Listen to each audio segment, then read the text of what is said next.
Hello, Monica.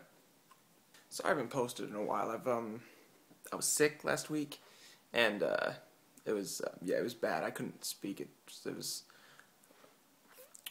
atrocious, really. So yeah, I'm sorry I haven't posted in a while, but yeah, video now I'm posting for you.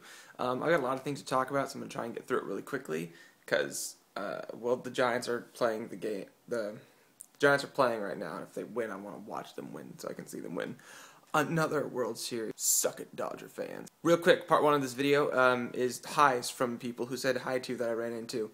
One is Rochelle, who will be saying hi to you right now. You can ask Hi, that. Monica! Okay, that was it.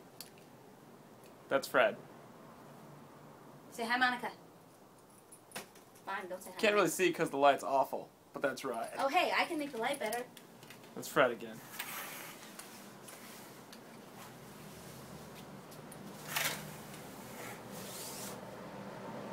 Did that make Ryan easier to see? It'll make Ryan easier to see, yeah. See, I told you it was right.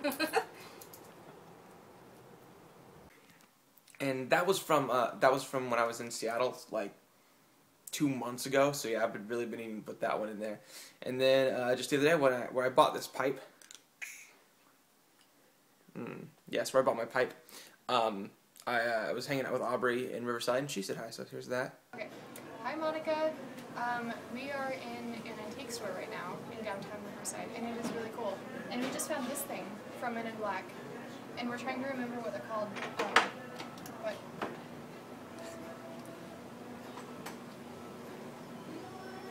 The guy just came out of the bathroom. Anyways, we found it, and we thought you should know that it's here. And we miss you, and we love you. So hi. Good to see you, sort of.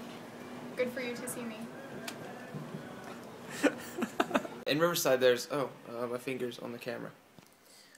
In downtown Riverside, there's this really awesome antique shop where I got this pipe. It was pretty cool. I've got some footage of that for you to look at. Watch it now. Monica, this is the Mission Inn in Riverside.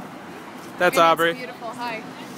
She already said hi to you. Well, she will have already said hi to you in the video. I can say hi as many times to you as I like because you're special to me. Exactly. But it's lovely, and I wanted to share it with you. So, also this tea is really good. I'll talk to you in a second. Okay, so I realized that wasn't actually the antique shop. That was the inn across the street from the antique shop. You might be wondering why I'm holding this pipe in my mouth. Well, for future reference, this is now my thinking pipe. Whenever I've been thinking, I smoke this pipe that doesn't. I actually don't have any tobacco for it, so I don't smoke it at all. I just put it in my mouth and look wise or something. Anyway, so yeah, I've been thinking a lot because I went and saw Batman: The Dark Knight Rises the other day. The Fire Rises, and there's also a YouTube video. A YouTube video you can see if you click on this pipe. Click on it. It's a good YouTube video. So what I've been thinking about is I've been thinking about the effect fearing death has on our lives. Particularly in the video that you hopefully just watched. We see a guy who thinks he's about to die, and he goes and he runs off and does all the things that he would have done had he been about to die. And so I've been thinking about this a lot because my question is, if I were to die tomorrow, because that could happen, I could walk outside and get hit by a car, I could suddenly be struck by lightning. That one's unlikely because of where I live. This building could collapse because it's kind of terrifying, and there's a rotting pillar outside, and there's any number of ways that I could just keel over within the next few days. And what would I have done if I had known that I was going to die? If I had known that I would only have a couple weeks or a few minutes or whatever, what would I have done differently to, like, make that time count? And I've been thinking, we've got this idea that you shouldn't fear death because everyone's going to die. And what I think, one of the lines in Dark Knight Rises, I assume you've seen the film, but there's a scene where Batman is trying to escape from a prison, and he is told that he says he doesn't fear death, and one of the other people in the prison with him says that fear makes him weak. It's not because he doesn't have fear, it's his lack of fear that makes him weak.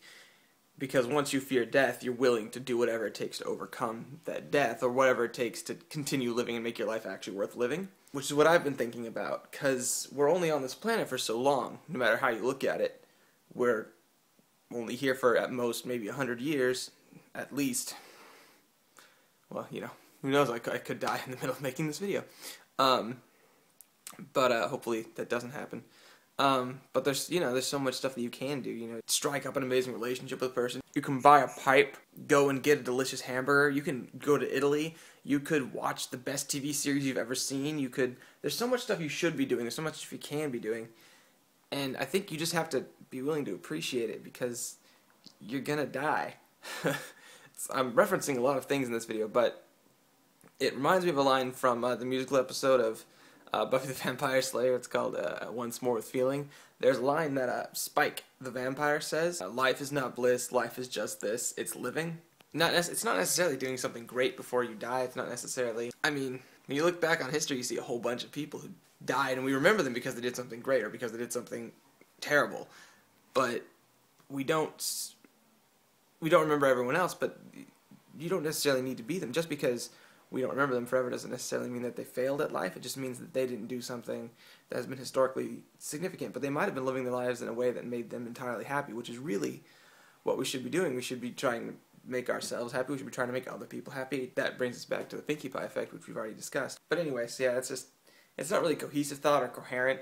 It's just something I've been thinking about. I wanted to talk to you about and get your thoughts on the idea of using the fear of death, the fact that we're going to die eventually, to inspire you to actually do something, and maybe changing the way we think about death, so that instead of thinking, oh, we're all going to die, so might as well just get used to the idea, think, oh, we're all going to die, I should be living my life to the absolute fullest every single second. Well, that's about it. I don't really have anything else to say, so I hope you're having a good week. I hope you're enjoying your fall. I don't know when I'm going to be back in Ukiah, but I'm looking forward to seeing you in video soon, hopefully. Video form soon. Now that I've got a video up, maybe you'll have one up too. Alright, the time ticker right there. I know you can't see it, but I can. There's a little time ticker right there telling me I'm about to hit 8 minutes, so once I've edited out all the weird gaps, it'll probably be like still a 7-minute video, so I'm going to go ahead and say goodbye now. Bye.